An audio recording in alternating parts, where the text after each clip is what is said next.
This is my favorite shop. Hello. Martin, I have 5 grandchildren. I want to buy violins for them. El mundo musical mundial tocó fondo cuando, a los 75 años, André Rieu, el rey del vals, se desplomó en medio de una actuación, y todo cambió a partir de entonces. Pero ¿qué desencadenó ese colapso en la cima de su brillantez? Para comprenderlo, debemos saber qué sucedió exactamente en su vida. Nacido el 1 de octubre de 1949, André Rieu nació en una familia en una época en la que las familias priorizaban la disciplina sobre la cordura infantil. Era el tercero de 6 hijos, con un padre cuya batuta gobernaba la casa con la misma implacabilidad con la que dominaba el escenario. Su padre, también llamado André, era un famoso director respetado por las orquestas, pero en su propia casa era temido por los niños. En su hogar no había nanas ni risas. El amor era abstracto y frío. Mis padres no me querían, diría André más tarde, no como una herida abierta, sino como una silenciosa admisión de la realidad. Su madre estaba obsesionada con las calificaciones y las habilidades. Veía la imaginación como una desventaja. Cuando un profesor elogiaba su talento, se lo gritaban por toda la casa como si fuera una acusación. El impulso creativo era debilidad, no fuerza. Pero cuando cumplió 5 años, todo cambió. Una joven esbelta y elegante de 18 años lo acogió bajo su protección. Fue su primera mentora de violín. No lo reprendió, lo instó a sentir. En el abismo de su rama, el joven André encontró algo que nunca había conocido: libertad, ni amor, ni romance, solo un temblor que sonaba a vida. Y, sin duda, quedó maravillado. Luego se adentró en la música. Esa sensación magnética no fue una victoria. Fue el comienzo de algo que surgiría en lo más profundo de él. Otros niños practicaban escalas. Él buscaba la resonancia. Sin embargo, la alegría tenía un precio. En su adolescencia, su creciente pasión por los valses chocó con la austeridad de su padre. En casa, el lirismo de su rama era objeto de burla. No te crié para tocar valses, le gritaba su padre.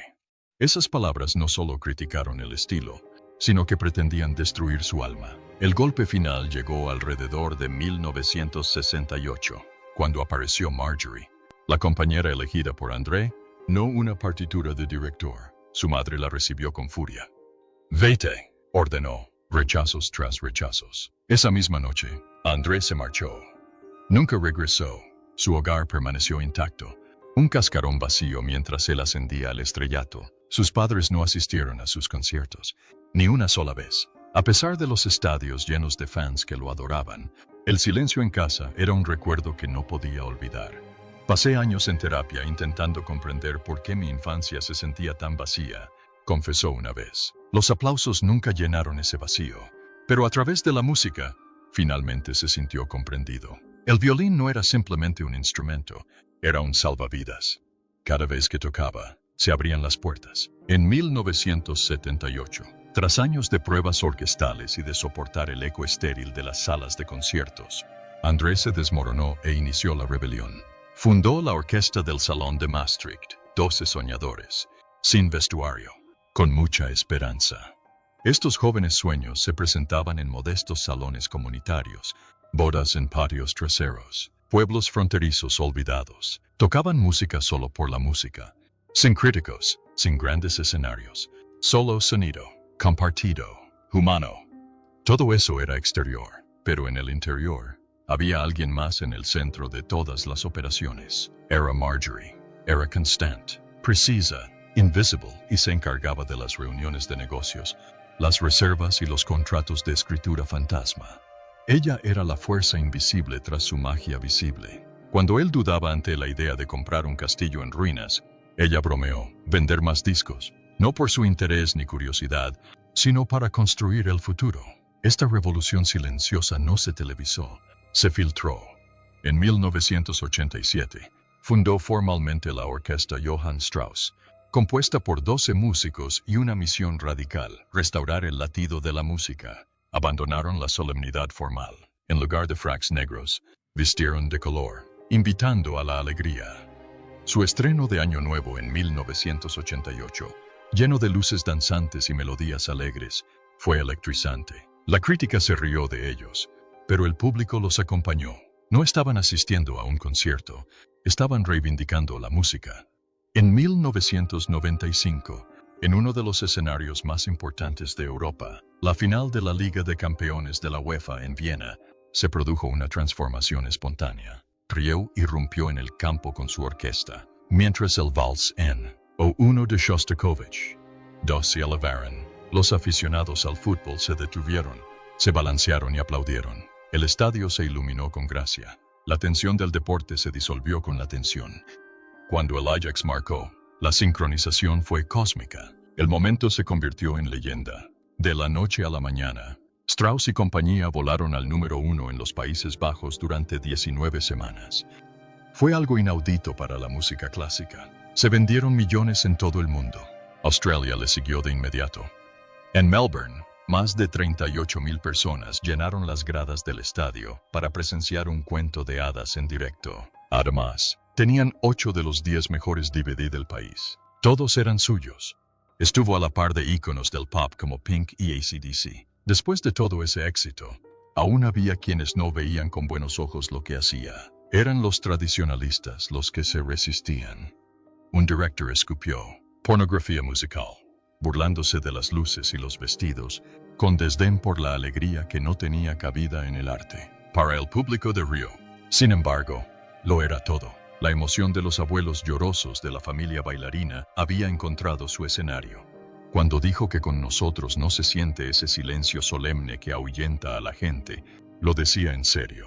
No estaba vendiendo conciertos, estaba dando esperanza a la gente. Pero tras las luces doradas y los estadios llenos, el maestro se desmoronaba. En 2010, en la cima de su carrera, surgió un nuevo problema. André sufrió una infección viral que le invadió el oído interno. Para un violinista, el equilibrio lo es todo. Su mundo se tambaleó. Sus giras se cancelaron. Las funciones se cancelaron. El hombre cuyo principal atractivo era decir «puedo hacerlo», se vio obligado a decir «no puedo». Era más que una enfermedad. Era una fractura. Una que no sabía que tenía. Para ser más precisos, era más que una enfermedad. Fue el momento en que un mito se resquebrajó, revelado en un desequilibrio estremecedor y un reflejo borroso.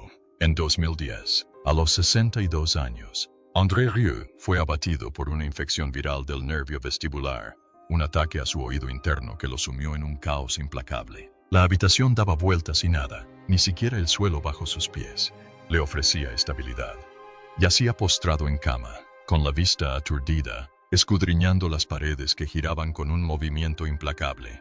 El hombre que nunca había vacilado ahora se sentía desestabilizado. Los médicos le ordenaron reposo.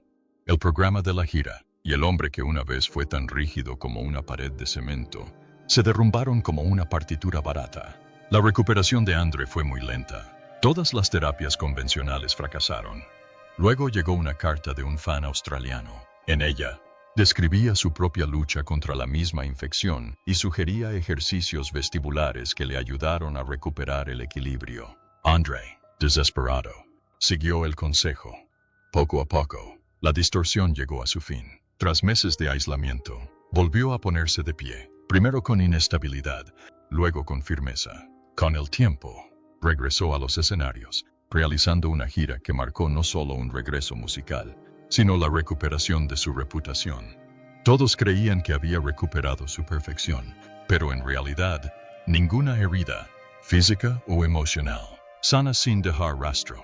El vértigo remitió, pero su equilibrio permaneció vulnerable. En 2012, la gerencia se apresuró a negar el regreso de los problemas de desequilibrio, pero aceptó que la oreja, una vez dañada, seguía siendo un punto débil. También le informaron que si existía la posibilidad de que la enfermedad volviera, correría grave peligro, especialmente si se encontraba en el escenario. Entonces llegó 2016. En Leeds, durante una gira en diciembre, volvió a sonar la trompeta de la desesperación. Había un compañero que André llevaba en el corazón. Siempre lo acompañaba. Se llamaba Ruard Merckx, trombonista y amigo de toda la vida. Cada uno estaba en sus asuntos, pero de repente se dio cuenta de que había muerto mientras dormía. Fue un auténtico terremoto en el mundo de André. Sin pestañear, canceló el concierto en Nottingham a mitad de gira y luego suspendió el resto en Londres, Birmingham y Glasgow. No era enfermedad, era dolor. inconsolable y definitivo. Más tarde admitió que era como un hermano. La orquesta, una familia en todos los sentidos, se tambaleaba de luto. Cuando regresaron los espectáculos musicales, cargaron con el peso de lo que había desaparecido de la vida de André. Incluso después de todo eso, se mantuvo fuerte y en 2019, cuando una gripe terrible lo envolvió en sudor y fiebre estremecedora, subió al escenario. La sonrisa permaneció, pero quienes lo conocieron vieron cómo luchaba contra ella en ese escenario. Luego llegó el escenario que lo destrozaría por completo. En marzo de 2024, en la Ciudad de México, tuvo que presentarse en 6 conciertos con entradas agotadas. Fue una victoria prometedora. Tras la segunda presentación, la agudeza se convirtió en crisis. La altitud, el jet lag y la gripe se unieron como nubarrones. Se decía que entre bastidores flaqueaba, con fiebre y confusión. Sin aliento, tocó su teléfono y llamó a Marjorie en voz baja. No quiero volver a tener un primer concierto como este. 4 conciertos terminaron así. Más de 40,000 personas con entradas estaban furiosas. La orquesta, con sus 125 integrantes, fue enviada a casa a mitad de la gira. Vuelos revertidos, reembolso de billets, un caos de emergencia sin posibilidad de mantener su tranquila dignidad. En esa pausa, algo nuevo sucedió. Pierre, su hijo, dio un paso al frente. Ya no era solo un hijo ni un manager de gira. Se convirtió en un escudo. Se acabaron los maratones intercontinentales. El ritmo se ralentizó. Actuaciones solo en Europa. Programación controlada. Sueño. Recuperación. Una fortaleza blanda construida alrededor de la salud de André. No fue una retirada. Fue la decisión correcta. Pero si se hubiera tomado un poco antes, no habrían tenido que afrontar las consecuencias de lo que estaba a punto de suceder. Mientras tanto, todo dependía de Pierre, antes responsable de la logística, ahora convertido en el responsable del ritmo. Insertó pausas donde André habría avanzado a toda velocidad. Cada vuelo, cada escenario, pasaba ahora por un filtro. ¿Podrá lograrlo sin romperse? Se convirtió en el líder, permitiéndole a André recuperar su música, sin sacrificarse a sí mismo. Ese colapso, esa decisión, lo reescribió todo. No fue la caída de un maestro, fue el nacimiento de uno nuevo. Alguien que comprendió que cada nota que vale la pena tocar debe ganarse, no con perseverancia, sino con dedicación. Y en eso, se volvió más humano, más inolvidable. Para el verano de 2024, la transformación era visible, pero no todas las heridas habían sanado. André Rieu, ahora de 75 años, había construido su vida en la carretera, y bajar el ritmo tuvo un coste oculto. Durante décadas, el movimiento constante había sido su oxígeno. Ahora, con Pierre apretando las riendas, cada actuación conllevaba una presión distinta. La presión de demostrar que aún podía hacerlo, no solo para el público, sino para sí mismo. Regresó a Maastricht, el escenario de su ciudad natal. Ese julio, era el estadio más seguro de su calendario. El único lugar donde cada rostro del público conocía la historia detrás de él. Los conciertos se agotaron al instante, como había sucedido durante años, pero entre bastidores, la preparación ya no era rutinaria. Las autorizaciones médicas, la disponibilidad de oxígeno entre bastidores y los intervalos de descanso se incluyen en los bloques de ensayo. Su equipo, antes centrado en la iluminación y el equilibrio del sonido, ahora se coordinaba con médicos y fisioterapeutas. El público nunca vio la lista de verificación pegada en la pared de su camerino. Fue un reconocimiento silencioso de que su cuerpo ya no era el compañero silencioso que había sido antes. La lista no era larga, pero sí precisa. Hidratarse antes de actuar, limitar la duración de los bises, no dar la mano después del espectáculo hasta que se estabilizara el ritmo cardíaco. Estas eran reglas que Pierre aplicaba con la misma seriedad que su padre reservaba para las marcas de tempo. Sin embargo, incluso con las salvaguardias, hubo momentos en que el viejo ritmo intentó abrirse paso. En la tercera noche en Maastricht, alargó un vals más allá de su duración prevista, perdiéndose entre el oleaje de las cuerdas. La orquesta lo siguió, el público permaneció de pie, y por unos minutos pareció algo del pasado.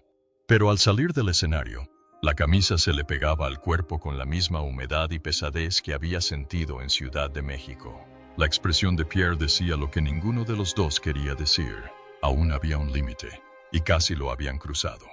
Los ajustes no eran solo físicos, sino artísticos. André empezó a reorganizar ciertas piezas, bajando la intensidad de maneras que solo los oídos entrenados percibirían. Las polcas vibrantes se hicieron menos frecuentes. Baladas, valses más lentos y narrativa orquestal comenzaron a dominar las listas de canciones. Los fans acogieron el cambio sin darse cuenta de que también era una estrategia. Era una forma de dar la ilusión de una resistencia inagotable, conservando al mismo tiempo la energía necesaria para interpretarla. Entre espectáculos, pasaba más tiempo en casa que en décadas. Las calles empedradas de Maastricht y el jardín tras su casa del siglo XV se convirtieron en su sala de ensayo. En lugar de ensayar durante horas con toda la orquesta, practicaba en privado, manteniendo su energía llena para los días de actuación. Sus amigos notaron un ritmo más suave en su voz, menos llamadas nocturnas y una renovada disposición a decir que no. Cuando André Rieu volvió al escenario tras su larga lucha contra la salud, los aplausos fueron diferentes. No fue solo una celebración, fue un alivio. Durante meses, nadie supo si el rey del vals volvería a actuar. Su infección viral de 2009 lo había detenido a mitad de gira. Los médicos le habían advertido que forzar demasiado pronto podría acabar con su carrera, pero dejar la música nunca fue una opción para André. El primer concierto de regreso fue en Amberes. Las entradas se agotaron antes de su enfermedad.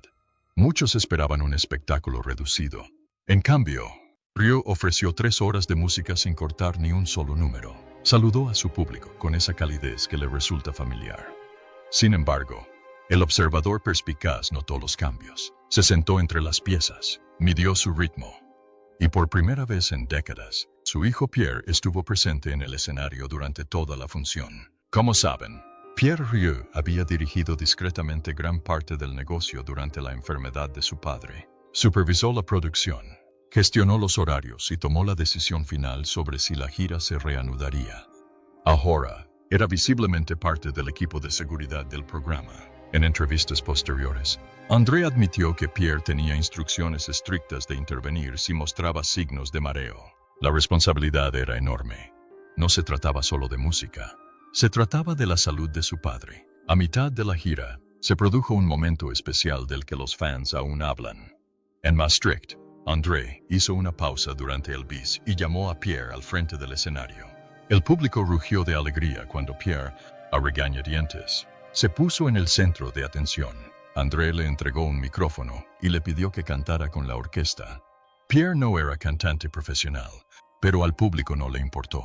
Fue un vistazo excepcional a su vínculo personal, en directo para que miles lo vieran. El vídeo se difundió rápidamente en Internet, mostrando una faceta de André que rara vez aparecía en las entrevistas.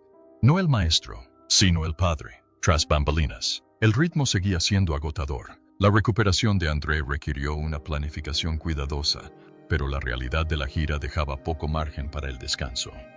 En Brasil, el calor era intenso. En Australia, el jet lag era brutal. El equipo de André ajustó las listas de canciones, asegurándose de que los números más exigentes físicamente se colocaran al principio del espectáculo, cuando su energía estaba al máximo. Aún así, el riesgo siempre estaba presente. Una recurrencia de su enfermedad podría acabar con todo de nuevo. El papel de Pierre cobró mayor importancia en aquellos años. No solo gestionaba la logística, se convirtió en un guardián discreto, tomando decisiones que a veces anulaban los instintos de su padre. André ha admitido que a veces discutía con Pierre sobre bajar el ritmo, pero también sabía que la cautela de su hijo era la razón por la que la gira podía continuar. Los fans empezaron a notar cambios sutiles en el estilo interpretativo de André. Había más interacción con el público y más pausas para contar historias entre piezas. No se trataba solo de conservar energía. André buscaba, conscientemente, que sus conciertos fueran más íntimos. Quería que el público se sintiera parte del viaje, de todas las alegrías, los miedos y las victorias. Para 2012, la maquinaria de Rieu regresó con toda su fuerza. Las giras volvieron a recorrer continentes, pero la sombra de su enfermedad nunca desapareció del todo. André habló abiertamente en entrevistas sobre cómo lo había cambiado. Ya no se consideraba invencible. Cada actuación parecía un regalo, no una garantía. Financieramente, el regreso fue asombroso. Las giras recaudaron millones. Las ventas de DVD aumentaron. Los conciertos de Maastricht se convirtieron en eventos cinematográficos mundiales anuales, pero detrás del éxito se encontraba un equilibrio constante, la necesidad de ofrecer el gran espectáculo que los fans esperaban y, al mismo tiempo, proteger al hombre protagonista. La influencia de Pierre se hizo aún más visible en las decisiones empresariales. Negoció con las salas para que permitieran tiempos de preparación más largos para que la orquesta pudiera ensayar sin prisas. Insistió en la presencia de personal médico en cada función, sin importar la ubicación. Y empezó a prepararse para algo que André rara vez mencionaba en público. ¿Qué sucedería cuando ya no pudiera hacer giras a esta escala? En entrevistas, André descartó la idea de bajar el ritmo, pero sus allegados vieron las señales. Las giras seguían siendo multitudinarias, pero los intervalos entre ellas se alargaron un poco. El calendario permitía más tiempo de recuperación. No era una retirada, era preservación. Aún así, las exigencias eran incesantes. En 2016, el calendario incluyó más de 100 presentaciones. Eso implicó viajes constantes, cambios climáticos y la tensión mental de dirigir una orquesta en varios países. Los fans solo vieron el brillo en la música. No vieron el agotamiento cuando se apagaron las luces. Luego vino el incidente en medio de una gira europea. No fue tan dramático como para ser noticia, pero fue grave. Durante una actuación en Viena, André hizo una pausa más larga de lo habitual entre cada número. Pierre se acercó al escenario, observando. La música continuó, pero se percibió un cambio en el ambiente. Más tarde, André reveló que se sintió mareado durante esa presentación. Terminó el concierto, pero el recuerdo permaneció en la memoria de ambos. Fue un recordatorio de que, por muy cuidadosos que fueran, el riesgo nunca desapareció. Para Pierre, esto reforzó su misión tácita de proteger a su padre sin que el público viera las grietas. Al año siguiente, André redujo ciertos aspectos físicos del espectáculo. Delegó más responsabilidades a los miembros de su orquesta. Los animó a actuar en solitario, permitiéndose pequeños momentos de descanso sin interrumpir el ritmo del concierto. A los fans les encantó, lo vieron como una muestra de generosidad. Para André, también fue una estrategia, pero los cambios no significaron una retirada. En 2019, los conciertos de Maastricht batieron récords de asistencia. André estaba en ese escenario, sonriendo, con el arco en la mano, rodeado de miles de personas que cantaban a coro.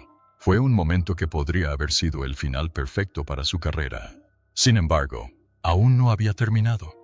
Cuando llegó la pandemia en 2020, las giras se detuvieron de un día para otro. Para André, fue el descanso más largo sin actuar en su vida adulta. Lo dedicó a ensayar, grabar y a mantener un estrecho contacto con sus músicos. Pero también se convirtió en un momento de reflexión. La pausa forzada le mostró cómo sería la vida sin giras constantes. Cuando se levantaron las restricciones, regresó a los escenarios con energías renovadas. La multitud era más numerosa, más ruidosa y más emotiva. La gente extrañaba la música en vivo. André los extrañaba más de lo que admitía. En los últimos años, las giras han continuado, pero con ajustes aprendidos del pasado. Los horarios son más eficientes. Los viajes se planifican para minimizar la tensión. Pierre permanece a su lado en casi todas las actuaciones, siempre atento, siempre listo. André Rieu ya tiene 75 años. Sigue tocando con la misma pasión que lo convirtió en un fenómeno mundial. Pero quienes conocen su historia comprenden el peso de cada nota. Cada concierto es una victoria sobre la enfermedad que una vez amenazó con silenciarlo. Sin embargo, hay algo que André no ha compartido públicamente. Una decisión que podría cambiarlo todo. En una conversación privada reciente, escuchada por alguien cercano al equipo, André y Pierre hablaron sobre la posibilidad de una última vuelta al mundo, la más grande que jamás hayan intentado. No se han anunciado fechas ni se han publicado detalles, pero si sucede, pondrá a prueba todo lo que han construido. La música, la resistencia, el vínculo entre padre e hijo, y por primera vez desde su regreso, la pregunta no es si André puede hacerlo, es si debería.